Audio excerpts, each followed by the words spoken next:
Ya, silakan. Dak. Oke, saya ikut follow up sudah Pak Richard ya, nggak apa-apa ya. Ya, Jadi begini Pak, kalau usulan dari saya, seperti juga dalam presentasi yang saya sampaikan tadi adalah strategi yang pertama yang harus dimiliki sistem yang ada dari segi perusahaan. Yang pertama adalah perusahaan seharusnya institusi yang paling paham dan paling tahu dengan apa yang dilakukan di pabrik itu. Paling paham dan paling tahu itu artinya bahan bakunya, prosesnya, bahayanya, insidennya, kalau begini, kalau begitu. Perusahaan lah yang paling tahu segalanya di situ. Jadi artinya adalah perusahaan harus mendapatkan informasi semaksimal mungkin atas proses-proses yang ada, teknologi yang ada, keterbatasannya, dan kemudian bagaimana solusinya kalau terjadi insiden. Ya, jadi dari segi bahan baku, dari segi teknologi, dari segi peralatan dan kontrol dan sebagainya itu ada di dalam tanggung jawab perusahaan. Dan itu dicerminkan dalam komitmen dari ISO sistem juga ada di situ, ada semua di situ dari 9001, 14001, 45001, dan kemudian yang baru ini yang puncaknya saya lihat ada di 22301. Ini adalah puncak dari sistem pengelolaan dari industri yang ada di situ. Komitmen ini yang harus ditunjukkan oleh perusahaan. Sebagai contoh yang tadi adalah seperti dalam saya sampaikan bahwa perusahaan harus membuat komitmen secara detail dari si bagaimana menentukan visinya, misinya, kemudian isi-isi yang memang harus dijalankan secara detail. Dan memang masalah di kita adalah kalau seandainya perusahaan-perusahaan yang nggak terlalu besar, ini memang kesulitan. Kenapa? Karena untuk bisa mendapatkan data dan informasi ini butuh butuh biaya yang besar sekali. Apalagi kalau perusahaan yang range luas, kemudian kedalamannya itu memang harus sampai mana gitu. Nah, ini adalah tantangan bagi teman-teman yang ada di industri untuk bisa saling menguatkan sejauh mana bisa mendapatkan informasi, pengetahuan, kedalaman dari proses, raw material, kemudian risiko-risiko yang ada di dalam pengelolaan industri masing-masing. Kalau pemerintah terbatas kepada aturan-aturan yang ada. Mereka membatasi sesuai dengan masing-masing scope. Katakanlah Permen lihatnya ya sudah, yang penting saya ingin tahu bahwa bagaimana kamu sudah memverifikasi dokumen kedaruratan. Udah cukup begitu. Isinya ya kau urus sendiri lah, gampangnya begitulah. Maaf nih saya ambil kasarnya begitulah. Yang penting sudah verifikasi sudah ya buat kita selesai gitu, Pak. Nah, memang ini urusan di pabrik, urusan yang lain, urusan biaya macam-macam semuanya. Kemudian Permen KLHK yang nomor 74 2019 juga KLH yaitu tentang program pengelolaan B3 dan atau limbah B3. Ya, tugas mereka adalah membuat ini ada provinsi masing ada, kemudian dari provinsi diturunkan lagi ke bawah apa namanya ke kota dan kabupaten. Nah, sekarang contohnya untuk KLHK 74 2019 ini baru selesai, Pak. Padahal dokumennya sudah digulirkan sejak 3-4 tahun yang lalu, baru level provinsi, baru turun ke bawah.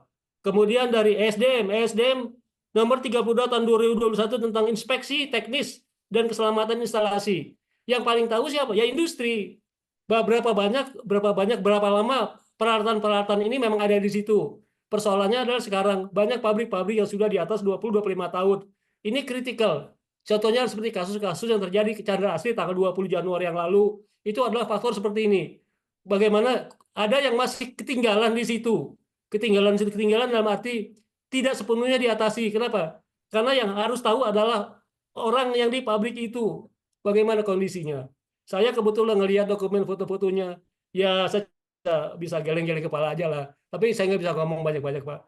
Intinya bahwa masing-masing diperbaiki semuanya. How to improve this. Makanya perlunya forum-forum seperti ini kalau lebih terbuka. Cuman kalau sudah masuk di tangan pemerintah, kan mereka juga, ya oke lah kita coba. Levelnya beda-beda gitu, Pak.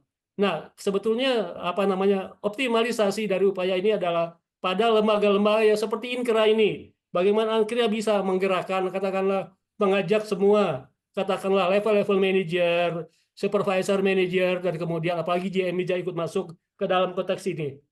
Kenapa? Karena katakanlah untuk standarisasi standar ini mahal sekali, Pak. Saya tahu ongkosnya mahal sekali. Saya pernah pegang pabrik di Cilegon waktu itu. Kami harus langganan, Pak, ke Jerman, Pak. Selalu diupdate semuanya. Itu ribuan halaman yang ada di depan kita. Dan persoalannya adalah pada saat ribuan halaman ini turun ke operasional, kadang-kadang ada yang tidak cocok. Terus mau diapain gitu? Apakah diperbaiki, dirubah dan sebagainya? Contohnya adalah insiden di Basel tahun 1984. Waktu itu ada 1.305 ada kebakaran di pabrik Sandoz.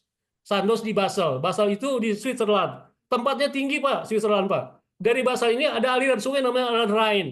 Aliran Rhine ini seluruh Eropa.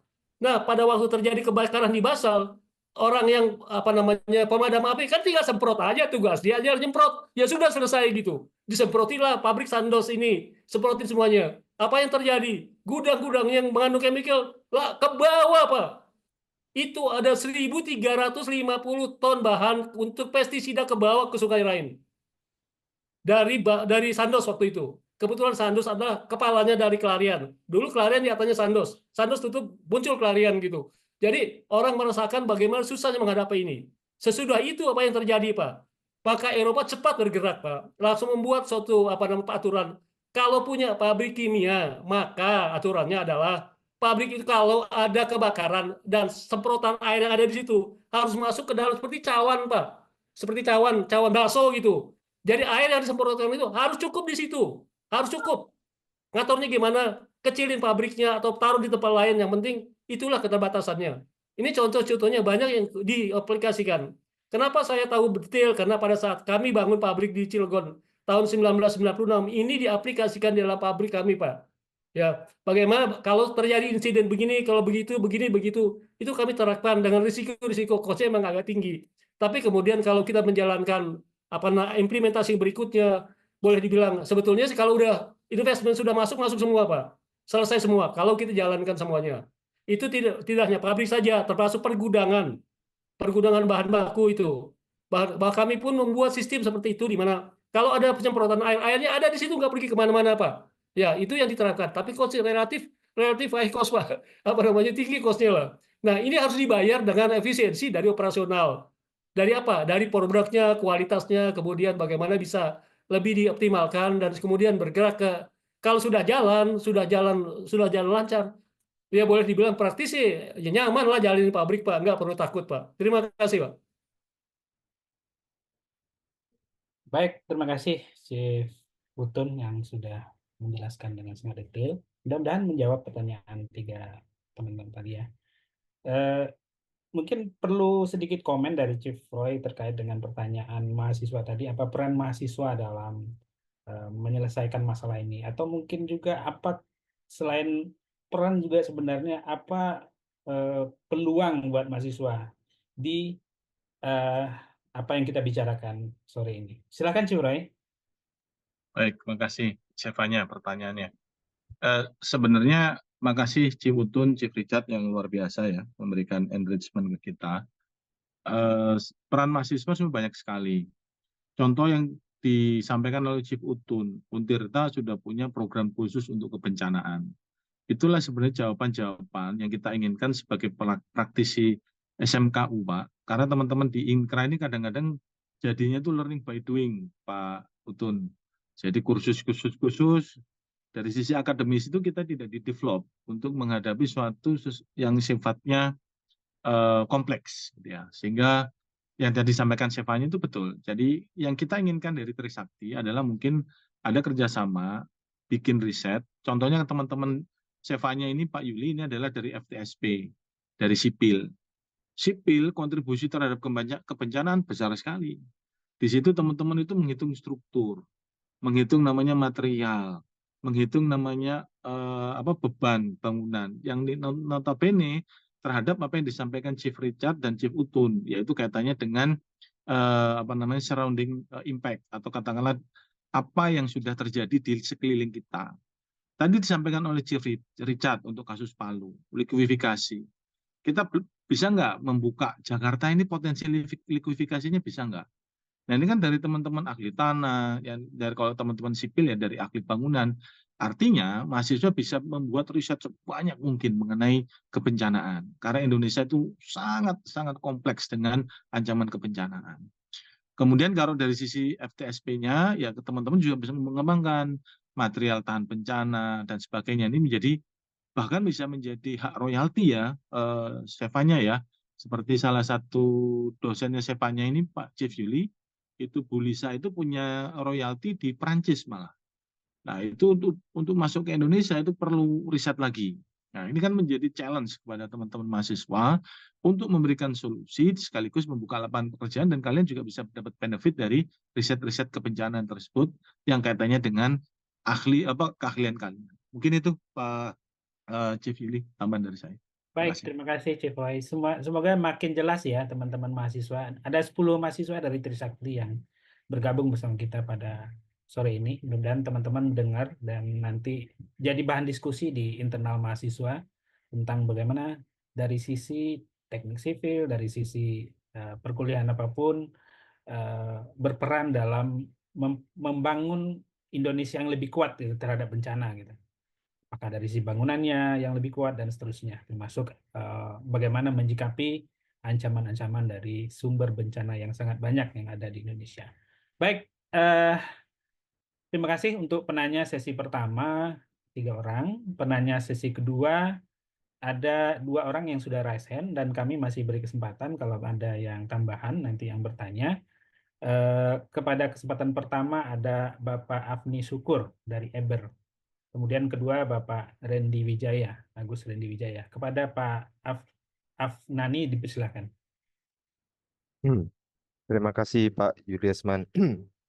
Saya tadi melihat slide dari Pak Richard ya mengenai beberapa keputusan menteri, peraturan menteri. Itu yang saya tangkap tadi ada 3 ya, dari Kemenaker, dari lingkungan, sama dari industrian. Itu kan intinya sama-sama kita disuruh untuk melakukan membuat program kedaruratan. Sementara perusahaan sendiri kadang ini masih bingung gitu loh, bingung antara 3 aturan ini gitu loh. Nah, yang mau saya tanyakan adalah apakah perusahaan wajib melakukan 3 ini? Jika memang wajib, terus kita tidak menerapkan salah satu dan ada insiden di tempat kami, apakah ada semacam kayak sanksi bagi kita gitu. Itu yang pertama. Terus yang kedua, kebetulan di kompleks saya ini kan kompleks industri ya. Nah, kan potensi-potensi terkait keadaan darurat itu kan macam-macam. Dan mungkin dari sisi utara perusahaan, samping, kanan, kiri, depan itu kan berbeda-beda. Nah, kami sendiri, informasi dari sekitar perusahaan kami itu sangat minim. Nah, ketika ada keadaan darurat di antara perusahaan kami, ini kita ini kan bingung, langkah apa sih yang harus kita lakukan, sementara resiko-resikonya kita belum tahu. Nah, mungkin ada tips atau langkah seperti apa sih yang harus kita lakukan untuk mencegah bertambahnya korban ataupun hal-hal yang tidak diinginkan di tempat kita. Terima kasih waktunya.